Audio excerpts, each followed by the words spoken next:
രാവണൻ സീതയുടെ അടുത്തുനിന്നും പോയ ശേഷം ഹനുമാൻ പതുക്കെ മരത്തിൽ നിന്ന് താഴെ ഇറങ്ങി.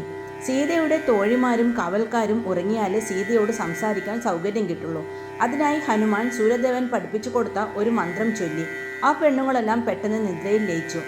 സീത എഴുന്നേറ്റ് ഒരു മരച്ചുവട്ടിലേക്ക് നടന്നു.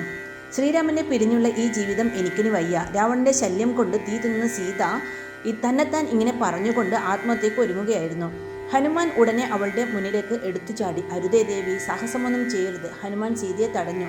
സീത ആ കുരങ്ങനെ നോക്കി സംശയിച്ചു നിന്നു. അപ്പോൾ ഹനുമാൻ സീതയെ വന്ദിച്ചിട്ട് വിനയത്തോടെ പറഞ്ഞു, അടിയൻ ശ്രീരാമന്റെ ദൂതനാണ് ഹനുമാൻ.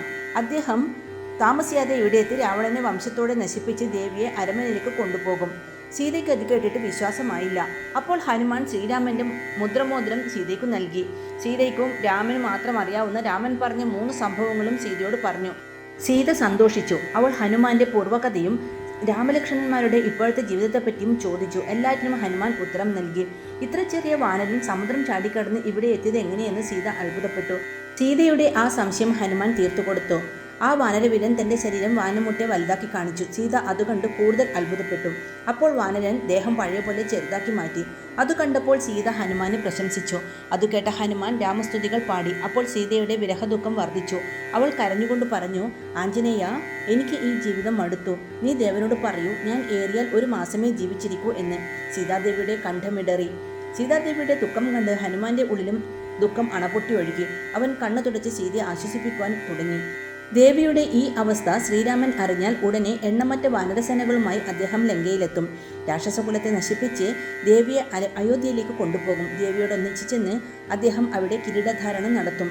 ഹനുമാന്റെ വീരവചനങ്ങളും ആശ്വാസവാക്കുകളും കേട്ട് ദേവി ശാന്തയായി. പ്രതീക്ഷയുടെ പ്രകാശം പരന്നു. ആഞ്ജനേയ, നീ ഉടനെ തന്നെ രാമഭഗവാന്റെ അടുത്തെത്തൂ. എന്നെ കണ്ട വിവരം അറിയിക്കൂ. അതിന് തെളിവായി ഈ ചൂടാമണി അദ്ദേഹത്തിന് നൽകിയേക്കൂ. ഇങ്ങനെ പറഞ്ഞ് സീത തന്റെ മുടിയിലണിഞ്ഞിരുന്ന രത്നാഭരണം ഊരി ഹനുമാന്റെ കയ്യിൽ കൊടുത്തു. ഹനുമാൻ 2 കൈയും നീട്ടി അത് സ്വീകരിച്ചു. അത് തുണിയിൽ പൊതിഞ്ഞ് ഭദ്രമായി സൂക്ഷിച്ചു.